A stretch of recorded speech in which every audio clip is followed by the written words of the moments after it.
अंजुमन का इतना बड़ा इदारा, ये इदारे को नजरअंदाज करने का काम है चेयरमैन साहब भी कर रहे हैं, उनके साथ आए हुए तमाम मेंबरान भी कर रहे हैं। के बाद सबसे बड़ा इदारा एक अंजुमन इदारा है।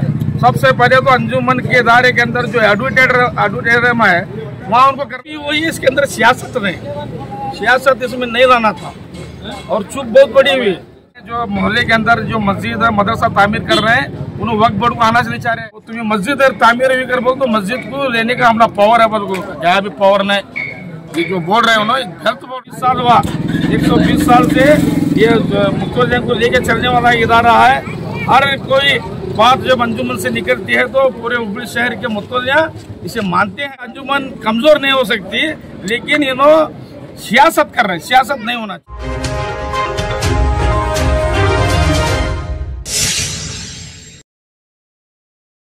और आज हुबली शहर के मुतवल्लियों को और इदारे वालों को और अंजुमन के भी इदारे वालों को मुलाकात करके क्या है बातचीत करेंगे कर बोल कर रहा है। असल में 2-3 रोज के पहले जो है हमारा अंजुमन का यानी कि नेहरू कॉलेज के पास जो एडवर्टाइजर है वो पूछे थे और सडन निकल रात को चेंज कर यहाँ लेकर। लेकिन एक अंजुमन का इदारा ऐसा इदारा है जो 130 या 40 मोहल्ले के मुतवल्लियों को लेकर चलने वाला एक इदारा है हमारा। तो यह अंजुमन के इदारे की इज्जत करना उनका काम, क्योंकि हमारे 23-24 बड़े इदारे हैं जिसमें तकरीबन 8-9 हज़ार बच्चे जो है एजुकेशन पाते हैं। अब मुझे लग रहा है कि यहाँ पर जरा पॉलिटिकल मोटिव हुआ। अंजुमन के जो एडवर्टाइजर में करने के जगह उन्होंने रात को सडनली यहाँ जो रखे, ये गलत। तो फिर भी आज कुछ हमारे अंजुमन के मेंबरान बोले जो भी यहाँ पर मीटिंग होती है तो अंजुमन के सदर या नायब सदर को इसमें इन्वॉल्व किया जाता है। कर बोले नहीं, हमें प्रोटोकॉल मेंटेन कर रहे हैं, प्रोटोकॉल के हिसाब से जो है हमें स्टेज पर उतना रहेंगे, कौन भी नहीं रहते। तो अच्छी बात है। उसके बावजूद भी इनके जो आजू बाजू चमचे थे उनको वो चमचागिरी करने का वहाँ पर हमें क्या फंक्शन कर रहे दिखता, तो इस तरह से वहाँ का माहौल था। तो हमें बताया उनको प्रोटोकॉल मेंटेन करना, प्रोटोकॉल के हिसाब से तुम्हें जो वक्फ बोर्ड के जो अहदेदार है या वक्फ बोर्ड के जो ऑफिसर्स है उन्होंने मात्र इसके अंदर इंटरफेयर होना, दूसरों को किसी भी अलाउ नहीं करना। अगर को बोलने के बाद जो है उन्होंने ज़्यादातर किसी भी उसमें अलाउ ना कर को मेंटेन करे। लेकिन हमारा क्या है, एक अंजुमन का इतना बड़ा इदारा, ये इदारे को नज़रअंदाज करने का काम है चेयरमैन साहब भी कर रहे हैं, उनके साथ आए हुए तमाम मेंबरान भी कर रहे हैं और जो चीफ एग्जीक्यूटिव ऑफिसर्स हैं उन्होंने भी करें। मगर उनको समझना चाहिए अंजुमन का बेंगलुरु के बाद सबसे बड़ा इदारा एक अंजुमन इदारा है। सबसे पहले तो अंजुमन के इदारे के अंदर जो एडवर्टाइजर है वहाँ उनको करना चाहिए था, क्योंकि हमारे हमेशा 100 मैं समझता हूँ 120 साल से अंजुमन का जहाँ इदारा है वहाँ पर ही मुतवल्लियों को बुलाया जाता है। आज भी वहीं पर मुतवल्लियों को बुलाकर उन्होंने मीटिंग लेना था और है बहुत सारे मसले आज है। भी वही, इसके अंदर सियासत नहीं, सियासत इसमें नहीं लाना था और चूक बहुत बड़ी हुई। जो एडवर्टाइजर के अंदर उन्हें करना चाहिए था, पहले तय करे, आग को इंस्पेक्शन करे और 2 फंक्शन एडवर्टाइजर में वहाँ करे उन्होंने हमारे नेहरू कॉलेज में। कल दिन में 2-3 फंक्शन वहाँ करे। सडनली रात को एडवर्टाइजर में निकाल को यहाँ आने का जो है ये मैं समझता हूँ ये अच्छी बात नहीं है। अब चेयरमैन साहब भी इत्तेफाक और इत्तेहाद की बात कर रहे थे, मगर इत्तेफाक इत्तेहाद करना नहीं चाहते। दौरा था दरगाह को जाने का 9 बजे का था सुबह, रात को जाने की वजह क्या थी? वही बोल रहा हूँ मैं, इनके पीछे जो है कुछ चमचे हैं तो उनके हिसाब से जा रहे हैं, उनके हिसाब से नहीं जाना चाहिए उनको। अब हमना देखो मुतवल्लियों की बड़ी इज्जत होती है, अंजुमन वालों की बड़ी इज्जत होती है। यहाँ हमना बोले 9:30 बजे आने के बारे में, 9:30 बजे से बैठे में 11:30 तक क्या मुतवल्ली हजरात की क्या अहमियत नहीं है? मुतवल्ली हजरात की ये इज्जत है नहीं। ऐसे क्यों हो रहा है? एकता क्यों नहीं हो रही है? वजह क्या है उसकी वजह? क्यों बढ़ रही है बोले तो खुद चाह रहे हैं इत्तेफाक और इतिहास से जाना नहीं चाहते।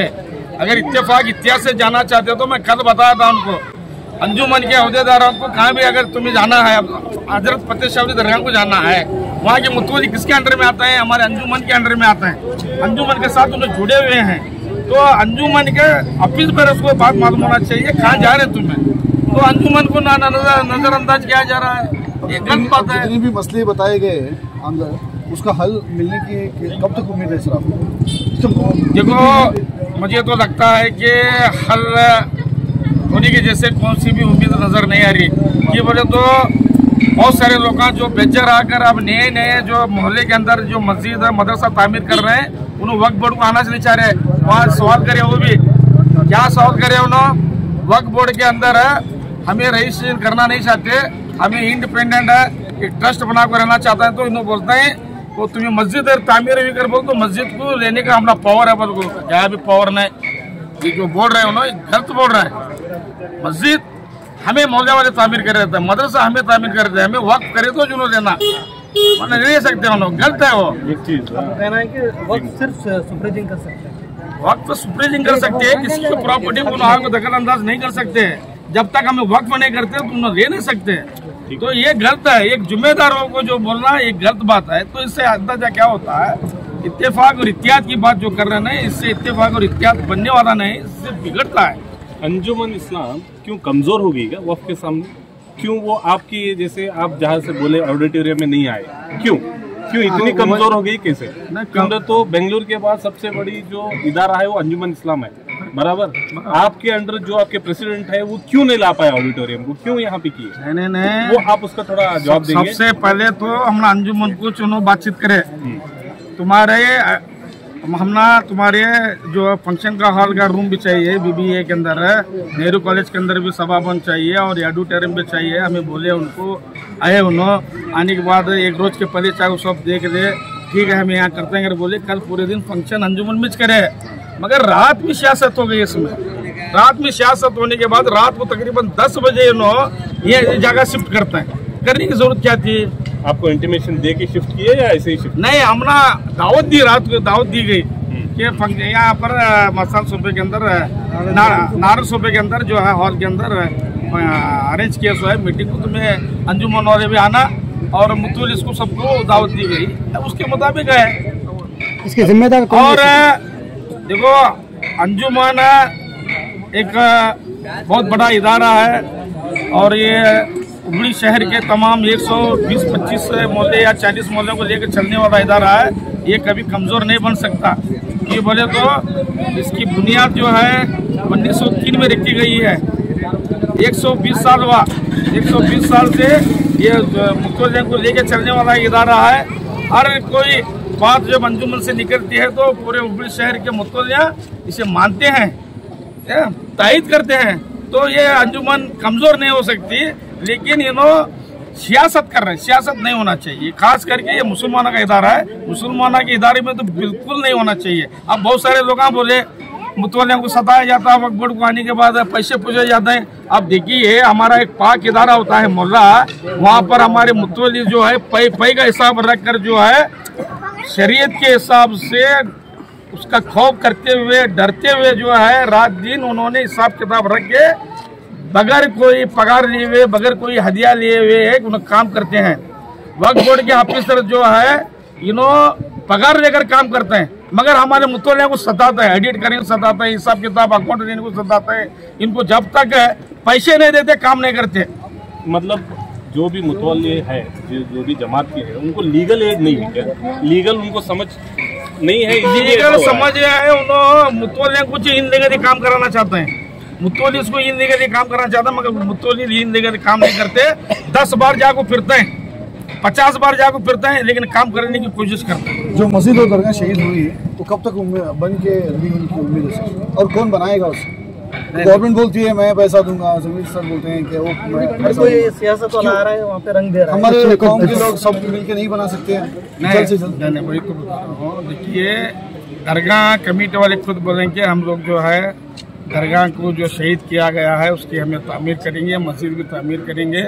और हुबली धारवाड़ के अंदर ऐसे ऐसे लोग हैं, काम चालू करेंगे, करोड़ों रुपए लाखों रुपए लाखों देने के जैसे है, मगर हमें गवर्नमेंट की तरफ से क्या भी डिपेंड नहीं है। चाहे अंजुमन वाले हो, चाहे दरगाह कमेटी वाले हो, और ऑलरेडी वहाँ जितनी भी दरगाह शरीफ जियारत के लिए जा रहे हैं, तुम्हें काम तो चालू करो। हमें भरपूर ताउन देने की कोशिश हमारी अगर बोल रहे हैं। इंशाअल्लाह आने वाले दिनों में वो एक दरगाह ऐसी बनेगी, आते जाने वाले वो दरगाह को देखते हैं। देरी क्यों रही है? आपसे ये हम उम्मीद रख रहे हैं कि आप क्या चाहते हो, कब तक बन के तैयार हो जाए? ऐसा नहीं कि अभी डेमोलिश तो हो गया, अब अपनी जगह में है, तो क्यों जल्द से जल्द काम शुरू नहीं? 72 घंटे में जब डिमोलिशन कर सकते हैं तो 72 दिन में क्यों नहीं बन सकता? हाँ, बन सकती। नहीं देखिए, अब एक प्लानिंग के साथ एक अच्छे इंजीनियर को बुला कर उसका एक प्लान बना कर एक अच्छे तरीके से उसको काम को अंजाम देना है। उसी तरह मस्जिद जो आधी शहीद हो गई थी और आधी मस्जिद को भी निकाल दिया इस कमेटी वाले, ढूंढ रहे जगह, बाजू भी जगह देख रहे हैं। अगर ज्यादा जगह वो मिल गया तो मस्जिद भी इंशाल्लाह बहुत आलीशान बनेगी और इंशाल्लाह जो है वहाँ पर दरगाह शरीफ भी जो आलीशान बनेगी, ऐसी उम्मीद है। और जमीर अहमद साहब भी अपना सबसे ज्यादा ताउन कर दूंगा करके बोले से इंशाल्लाह आपके जरिए मैं भी बोलता हूँ, मैं भी इंशाल्लाह जितना हो सके उतना ताउन करने की कोशिश। और गवर्नमेंट के अंदर सब पैसा अगर आया तो मस्जिद के लिए और दरगाह के लिए इस्तेमाल करेंगे क्या नहीं करेंगे? वक्फ बोर्ड से तो लेना है, वक्फ बोर्ड में पैसा कहाँ से ज्यादा है? हमारा ये 7% का कमीशन देता है ना, 7% हमारी जो इनकम है, पूरे मोहल्ले की इनकम, पूरे मोहल्ले वाले ताउन करे रहते हैं। 5 रुपए, 10 रुपए, 20 रुपए, 100 रुपए, ये पैसा के अंदर कॉन्ट्रीब्यूशन देता वक्फ बोर्ड वाले। वक्फ बोर्ड वाले अगर कॉन्ट्रीब्यूशन के वक्फ बोर्ड नहीं छिड़ती, हमारे पैसों से आज उन्होंने राज कर रहे हैं। उनकी जानिब से क्या भी हेल्प नहीं होता? कैसा इससे जमात लोगों को क्या हेल्प होता है? वक्फ की तरफ से क्या अभी तक डेवलपमेंट मिले? नहीं, वैसे तो अभी तक कौन सा भी बड़ा अपना ग्रांट वक्फ बोर्ड की तरफ से नहीं मिला है हमें। वैसा अलग अलग एमपी की तरफ से, एमएलए की तरफ से ग्रांट दे सो है हमें, मगर अब तक वक्फ बोर्ड की तरफ से ग्रांट नहीं मिला है। इंशाल्लाह आने वाले दिनों में वक्फ बोर्ड से भी हमें ग्रांट देने की कोशिश करेंगे। हमारा ही पैसा है वो। केल इंस्टीट्यूशन के लिए जैसे ग्रांट आता है, वक्फ के पास भी इतनी प्रॉपर्टी है जो कि अंजुमन को वो वक्फ कर सकते हैं रिटर्न इंस्टीट्यूशन बनाने के लिए, वो क्यों नहीं कर पाते? मेडिकल कॉलेज वगैरह या इंजीनियरिंग कॉलेज नहीं, उन्होंने क्या है, आप देखिए बोले नहीं उन्होंने हमारे कितने 40,000 इदारे है अगर बताए उन्होंने। हाँ, तो अब देखो उनके भी बहुत सारी गलतियां हैं। मैं अब बोलता गया तो फिर मैं हमारे लोगों की कमियां गिना जैसा होता है, बहुत सारी गलतियां हैं उनके। अब उन्होंने एक चेयरमैन रहने के नाते उनको मालूम रहना चाहिए कि दरगाह का जब मैटर था तो उनको 4-5 साल से चल रहा हो कोर्ट के अंदर मैटर है, तो उसका उन्होंने इन्फॉर्मेशन ले सकते थे, मालूमात हासिल कर सकते थे। नहीं करे उन्होंने, क्यों नहीं करे? मालूम इन्फॉर्मेशन रखना चाहिए था। सर, अंजुमन इलेक्शंस के बारे में क्या कहना चाहिए? क्यों आपस में इतना सारा मिसअंडरस्टैंडिंग हो रहा है? जो मुसलमान ही आपस में लड़ रहे हैं, अंजुमन इलेक्शन के कैसा लीडर चाहते हैं आप? कौन बनना चाहिए? इसके बारे में कुछ बताइए। देखो, मुसलमान आपस में क्या भी नहीं लड़ रहे। मुसलमान का ये हक है कि इदारे के अंदर इदारा चलाने के बारे में इलेक्शन होना जरूरी है। तो इलेक्शन होता है, 2-3 ग्रुप बनते हैं, उसमें जो हमारी हुबली शहर की आवाम जिसे चुनकर लाती है वो फिर आकर खिदमत करने के लिए चाहते हैं। वहाँ भी खिदमत के बगैर कौन भी वहाँ अपना जाति फायदे के लिए नहीं आता। अंजुमन के अंदर खिदमत की नीयत से चाहते हैं। तो अब इसका मामला भी बिगाड़ने वाले वक्फ बोर्ड ही है। क्या आप उम्मीदवार हो उसके जो इलेक्शन? नहीं, मैं तो वाइस प्रेसिडेंट रह चुका था। इंशाल्लाह फिर मैं हूँ, हमारे संधू साहब है, हमारी पूरी टीम है, लेकर बातचीत करके इंशाल्लाह हमारी टीम मजबूत टीम बनेगी। फिर हम जाएंगे, अगर हमें हुबली शहर के लोग और एक मौका दे तो फिर हम खिदमत करेंगे इंशाल्लाह। Thank you.